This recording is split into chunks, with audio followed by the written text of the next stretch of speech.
Have you ever wondered how cells function in our body? Well, let's dive into the fascinating world of cells. Cells are the basic building blocks of all living things, the smallest units of life that can replicate independently.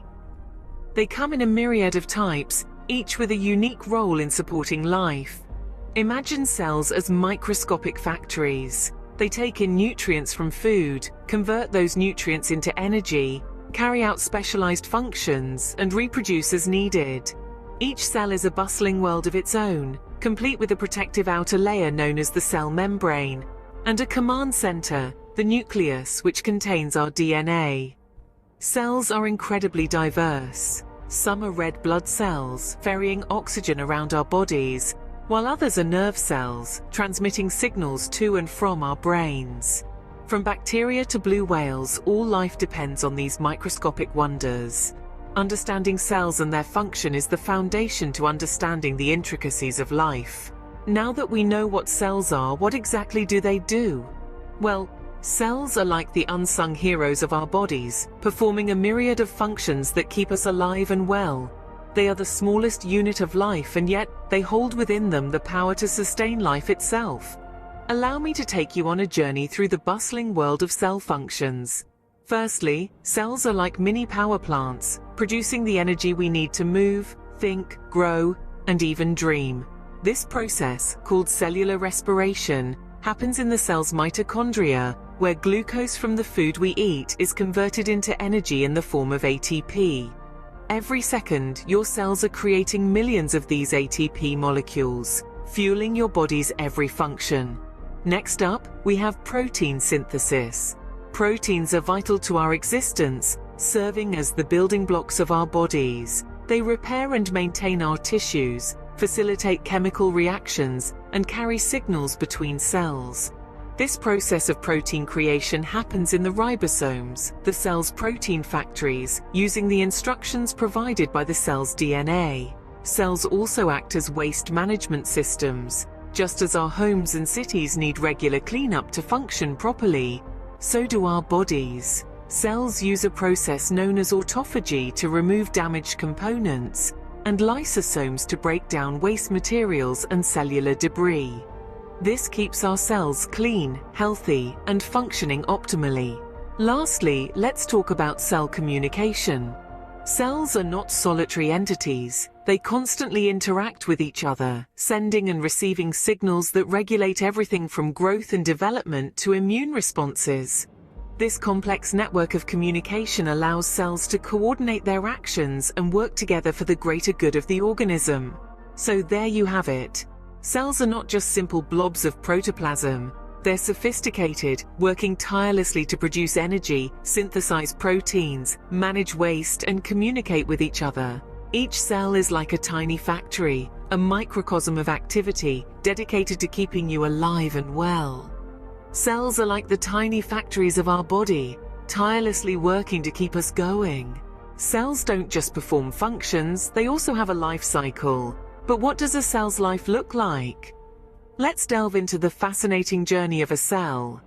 The life cycle of a cell, also known as the cell cycle, consists of three main stages: interphase, mitosis, and cytokinesis. Each stage is a world of its own, with a unique set of activities that prepare the cell for its ultimate purpose: division. First up, we have the interphase. This is the longest phase, where the cell spends most of its life. It's the cell's preparation phase, where it grows in size, duplicates its DNA, and prepares for division. Think of it as the cell's version of a pre-exam study session. Next in line is mitosis, the stage where the cell's nucleus, containing all that duplicated DNA, divides. Picture a dance, where the chromosomes line up in the middle of the cell. They then separate, with each new cell receiving an exact copy of the DNA. This orchestrated division ensures that each daughter cell has the same genetic information as the parent cell. Finally, we arrive at cytokinesis, the final stage of the cell cycle. This is where the cytoplasm divides, creating two separate cells. It's like the final act of a magic trick, where the magician splits one entity into two. But why is this cycle so important?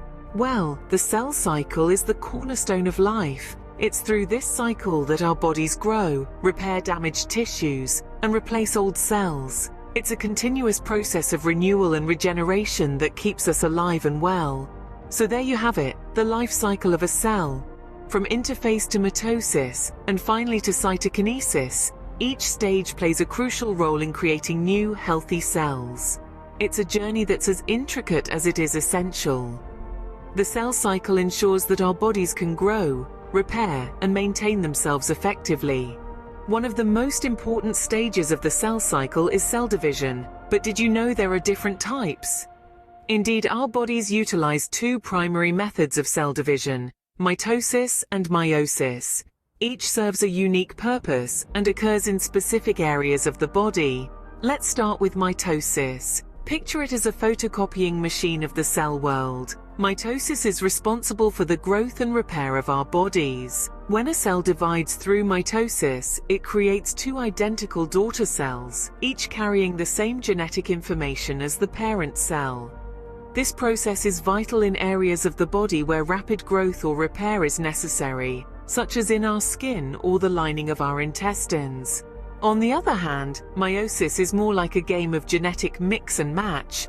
Unlike mitosis, which ends with two identical cells, meiosis results in 4 daughter cells, each with half the number of chromosomes as the parent cell. This process is exclusive to the production of sex cells, or gametes, in the reproductive organs. Why the difference, you may ask?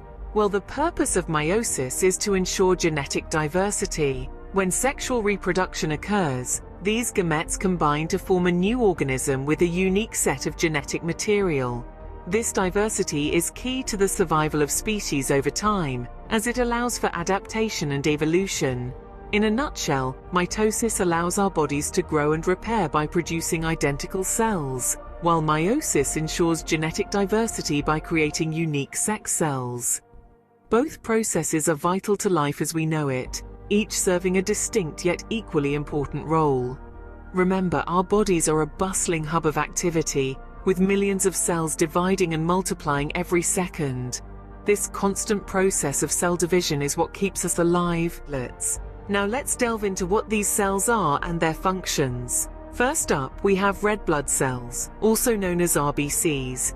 These are the most common type of blood cell and the primary method of delivering oxygen to the body tissues via the circulatory system.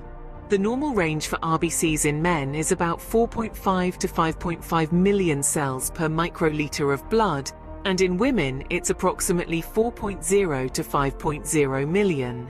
Next, we have white blood cells, or WBCs. These cells are a part of the body's immune system and help fight infections. They are much fewer in number than red blood cells, accounting for about 1% of your blood. The normal range for WBC is 4,000 to 11,000 cells per microliter of blood. Lastly, we have platelets. These are tiny blood cells that help your body form clots to stop bleeding. If one of your blood vessels gets damaged, it sends out signals to the platelets, which rush to the site to begin forming a clot. The normal range for platelets is 150,000 to 450,000 per microliter of blood. Remember, these ranges can slightly vary depending on the laboratory that analyzes the blood sample. However, values outside the typical ranges do not necessarily mean a person has a disease. Many factors, including age, sex, diet, and altitude, can influence these numbers. It's important to note that having too many or too few of these cells can lead to health problems. For instance, a low RBC count could indicate anemia, while a high WBC count could point to an infection or immune disorder. Likewise, a low platelet count can lead to excessive bleeding, while a high count may increase the risk of blood clots. Maintaining these cells within their normal ranges is vital for our health. We've learned a lot about cells today, haven't we? We've delved into the fascinating world of cells, the basic building blocks of life. They are much more than just tiny dots under a microscope. Each cell is a bustling metropolis, carrying out numerous functions that keep us alive and well. We've also explored the cell cycle, a series of events that cells go through as they grow and divide. This cycle is crucial for the growth and repair of our bodies. Moreover, we've seen how cells divide through processes like mitosis and meiosis, allowing for growth, reproduction and repair. And of course, we've discussed the normal ranges for red blood cells, white blood cells, and platelets. These components of our blood are essential for carrying oxygen, fighting infections, and clotting blood respectively. The more we understand about cells, the more we can appreciate the complexity